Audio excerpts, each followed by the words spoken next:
ഇനി ഞാൻ എന്തെങ്കിലും വയറ്റി പിടിക്കാത്ത ഭക്ഷണം തന്നിട്ടാണ് ഇങ്ങനെയൊക്കെ സംഭവിച്ചതെന്ന് ഡോക്ടർ പറഞ്ഞോ? അങ്ങനെ പറയാൻ അമ്മ ഉണ്ടാക്കുന്ന ഭക്ഷണമൊന്നും ഇയാളിപ്പോ കഴിക്കാറില്ലല്ലോ. ഞാനും കഴിക്കാറില്ല. നീ തന്നെ ഇത് പറയണോടാ.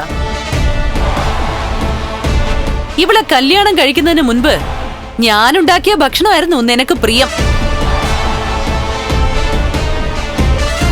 ഇപ്പൊ ഭാര്യ എരിവ് കൂട്ടിയാലും പുളി കൂട്ടിയാലും ഉപ്പ് കൂടുതലായാലും നിനക്ക് കുഴപ്പമൊന്നുമില്ല.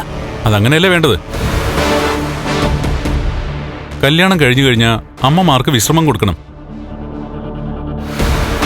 പിന്നെ ഭാര്യ ഉണ്ടാക്കുന്നത് എത്ര നല്ലതായാലും മോശമായാലും പരാതി പറയാതെ കഴിക്കണം. ആ, അതൊക്കെ അവിടെ നിൽക്കട്ടെ.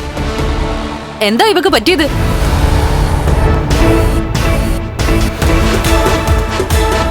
ഇയാൾക്ക് പ്രത്യേകിച്ച് കുഴപ്പമൊന്നുമില്ല.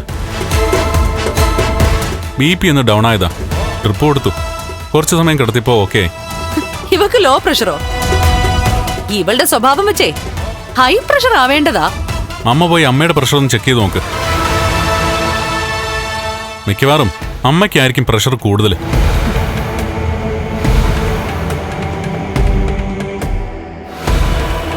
അതെ, എന്തായാലും എന്റെ മോനെ തരം താഴ്ത്തിയല്ലോ. അവന്റെ ക്യാബിനിൽ കയറ്റി വേറെ ഒരുത്തി ഇരുത്തിയില്ലേ? ഉണ്ണിയുടെ ക്യാബിന് കയറ്റി ഇരുത്തിയത് അന്യരെയൊന്നുമല്ല, അമ്മയുടെ സ്വന്തം മോളെ തന്നെയാ. അവൾ എനിക്കിപ്പോ സ്വന്തം മോളൊന്നുമല്ല. പിന്നെ സ്വന്തം എന്ന് പറഞ്ഞ് ഇവിടെ കൊണ്ട് നിർത്തിയതോ? അതവളുടെ വയറ്റിലെ കുഞ്ഞിനെ കളയാനല്ലായിരുന്നോ? പിന്നെ തനിക്ക് അങ്ങനെ ഒരു ഭാഗ്യമുണ്ടോ? ഈ ജന്മം താനൊരു അമ്മയാവാത്തതുകൊണ്ട് മകളുടെ കുഞ്ഞിനെ കളയാൻ ശ്രമിച്ചതുപോലുള്ള ശ്രമങ്ങളൊന്നും തന്റെ കാര്യത്തിലുണ്ടാവില്ല. അത്രയും സമാധാനം. ദേ, ഞാനല്ല മഞ്ജുവിന്റെ വയറ്റിലുള്ള കുഞ്ഞിനെ കളഞ്ഞത്. ഇവൾ അവൾക്കൊപ്പം താമസിച്ചപ്പോഴാ ആ കുഞ്ഞു പോയത്. കഥകളൊന്നും കൂടുതൽ വിളമ്പണ്ടമ്മേ. എല്ലാവർക്കും അറിയാം, കണ്ണേട്ടനും മഞ്ജുവിനും ഒക്കെ.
ജീവിതത്തിൽ ഇന്നുവരെ ഇത്രയും സന്തോഷം ഉണ്ടായിട്ടില്ല.